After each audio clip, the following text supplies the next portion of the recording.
I'm John Pallotta. I'm a New York film and television acting coach, writer, editor, director, and playwright.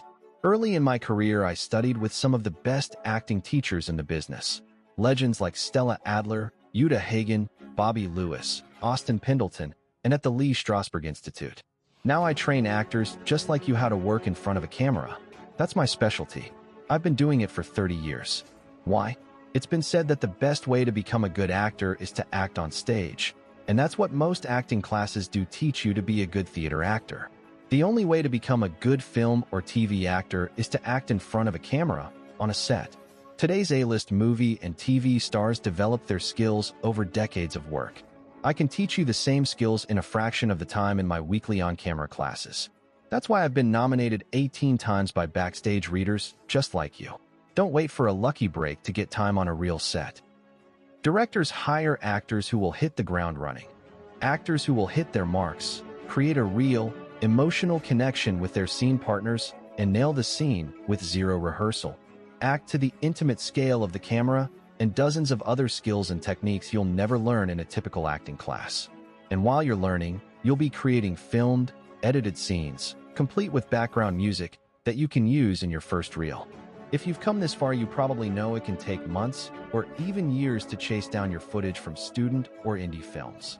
And if you ever get any at all, often it's not work that will show your acting skills in the way you need it to. The sooner you put together a reel that shows the work you can do, the sooner you'll be on your way to be a working actor. What are you waiting for? Your first class is free. Call today to sign up for your free, no-obligation introduction to the career you've always wanted. Character named Franco Wicks from Superior Donuts by Okay. Tracy Letts. Superior Donuts. Yes. Tell me about your acting. Well, I got into acting when I was in middle school, high school. I got a degree in it in college. Went to New York, was there for 13 years. Who'd you study with there? Julie Bavasso, for the most part. I also took some classes at Wiest Baron. I don't know if they're still around. Wiest Baron is there. I guess commercial, print. Yeah. Like they're kind of like Scott Powers. Very good teacher. I know a lot of people that teach there. They're very good school, reinventing itself. So, they do workshops, I think. Yeah. Yeah. So who else?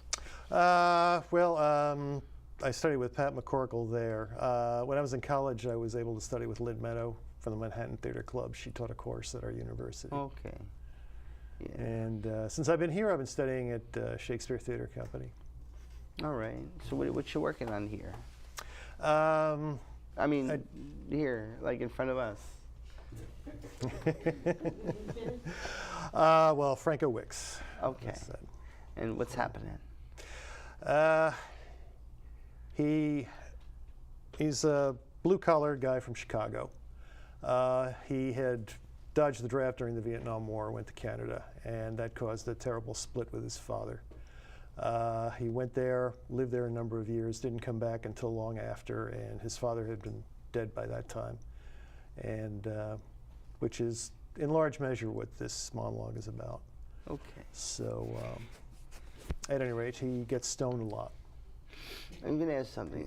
What wars have you lived through? Vietnam. Vietnam? And, well, all the subsequent ones, Afghanistan, Iraq. Yeah. Okay.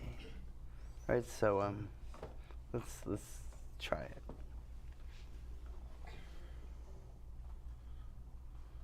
Dad dropped dead, right here, right where I'm standing. May Day, 1970. 3 days before the National Guard killed 3 kids at Kent State University. Wonder what the old man would have said about that. What did you do? Couldn't go to the funeral. Mom sent photos, including a snap of these 2 guys from the FBI, just looking around. Looking around at my father's funeral. Seems weird they'd send someone just for me, but they did. It's happy. They're doing fine. We all dread the day when we're going to take it off the draft and put it on your pop. We all dread the day where we're going to lose our family. Your parents are getting up. Your parents alive or they're passed? No, they've passed. You know, you were there when, you know, they moved on. But, you know, if you weren't there, just as your character wasn't there, I use a lot of substitution. Not a lot of teachers I use substitution. You know, Lee used sense memory, Stella no, Uta Hagen yes, Bill Hickey yes, sense memory, substitution. But I like using it because I replace it, whoever in this case. I don't use sense memory because, you know, yesterday's, like the girl that I used to have a crush on, you know, 40 years ago, today she looks like she got hit by the A train. So it doesn't have equal effect, if that makes any sense. So, you know, but nothing's wrong. It's whatever works. Whatever works. You know, there's 100 different ways to get to the piano, but whatever works. So the thing is, substitute not seeing your father. With, like you said, you saw him, but not seeing him, and how much that would hurt. You're doing great, but let's take it to another place. Okay. Okay. Dad dropped dead, right here, right where I'm standing. May Day, 1970. 3 days before the National Guard murdered 4 kids at Kent State University. Wonder what the old man would have thought about that. What did you do? Couldn't go to the funeral. Mom sent photos, including a snap of these 2 guys from the FBI, just looking around. Looking around at my father's funeral. Seems weird they'd send someone just for me, but they did. What did you do? Where did you go? Farther away. The Great Slave Lake outside Yellow Lake in the Northwest Territory. What did you do? Cut timber and read a lot of books till President Carter invited me home. What did you do? Got a cab at Midway. Had the driver take me directly to the cemetery, stared at the old man's headstone there in St. Idlebart's, remembered the last word he said to me. Coward!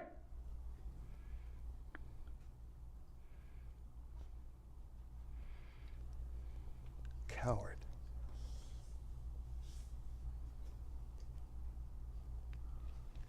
Okay.